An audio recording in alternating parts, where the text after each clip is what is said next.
తర్వాత మళ్ళీ 24/2/2026 మొన్న రెండో క్వశ్చన్ ఇవ్వడం జరిగింది.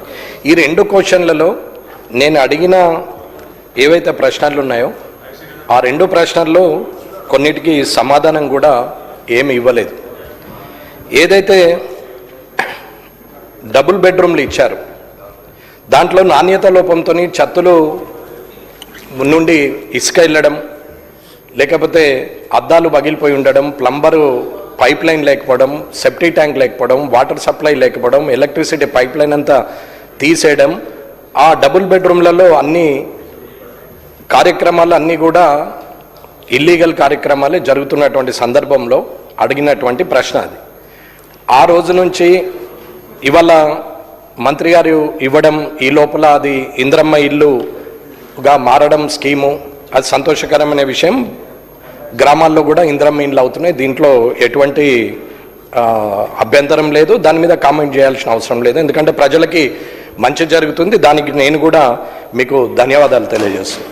అలాగే ఏదైతే అక్కడ ఉన్నటువంటి ప్రజలకు ఏదైతే మనం ఇస్తున్నామో అలొకేషను మీరన్నట్టు ఇంకొక 1,00,000 ఇండ్ల వరకు ఇంకా అసంపూర్తిగానే ఉన్నాయి, అవన్నీ కూడా పూర్తి చేయాలి, అవన్నీ చేసి ఇవ్వాలి అని మాట్లాడుతున్నాం.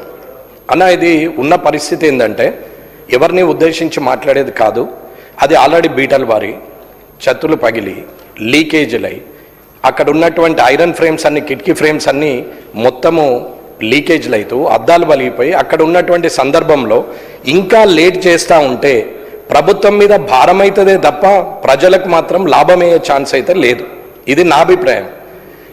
మీరు మంత్రి గారు ఒకసారి మీరు ఆలోచించుకొని అది ఎంత తొందరగా పూర్తయితే అంత మంచిది. ఈ ప్రజాపాలన ప్రభుత్వంలో ఇప్పుడు జరుగుతున్నటువంటి ప్రజాపాలన కార్యక్రమం 99 రోజులు ఏదైతే ఉందో అందులో మీరు పూర్తి చేస్తామని మాట ఇచ్చారు. నిజంగా పూర్తయితే సంతోషం.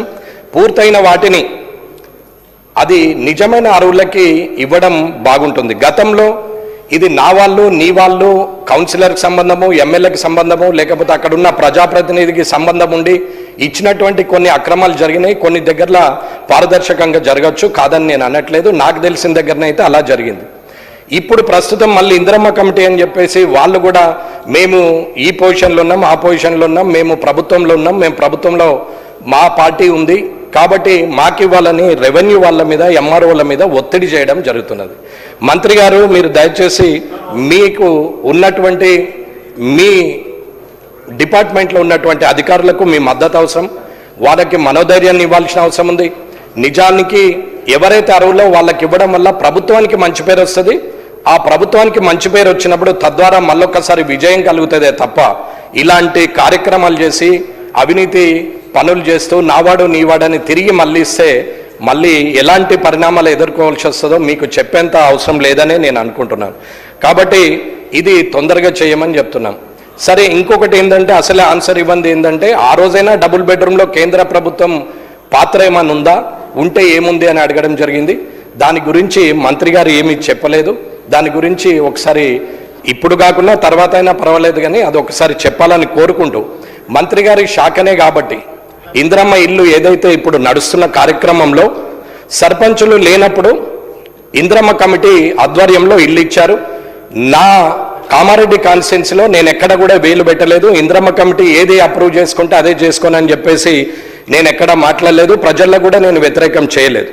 నా దగ్గరికి వస్తే ఒకవేళ జెన్యూన్ ఉంటే నేను ఎండిఓకు ఫార్వర్డ్ చేయడం జరిగింది తప్ప ఎంఆర్ఓలకు ఎండిఓకి చెప్పడం జరిగింది తప్ప ఎక్కడ నేను డైరెక్ట్గా ఇన్వాల్వ్ కాలేదు. ఇంద్రమ్మ కమిటీ ద్వారానే జరిగింది. అయితే ఇప్పుడు ఇంకొక సమస్య ఏంటంటే లోకల్ బాడీ ఎలక్షన్లు అయినాయి, సర్పంచులు వచ్చారు. సర్పంచే ఆ కమిటీకి చైర్మన్ అని నేను అనుకుంటున్నా, కానీ సర్పంచ్కు సంబంధం లేదు, ఇంద్రమ్మ కమిటీకే సంబంధం అని చెప్పి మీ పార్టీ వాళ్ళు, మా పార్టీ వాళ్ళు, ఈ పార్టీ వాళ్ళు అందరూ సర్పంచులు ఉన్నారు. ఆ సర్పంచులందరూ నేను సిఎంఆర్ఎఫ్ చెక్కులు, షాదీ ముబారక్, కళ్యాణ్ లక్ష్మి చెక్కులు డిస్బర్స్మెంట్కి పోయినప్పుడు వారు సర్పంచులు నివేదించారు. దీంట్లో సర్పంచుల పాత్ర ఏంది, వారికి ఏం హక్కు ఉంది, అది ఏ పార్టీ అనేది కాదు. సర్పంచ్ ఆ గ్రామ ప్రథమ పౌరుడు కాబట్టి ఆ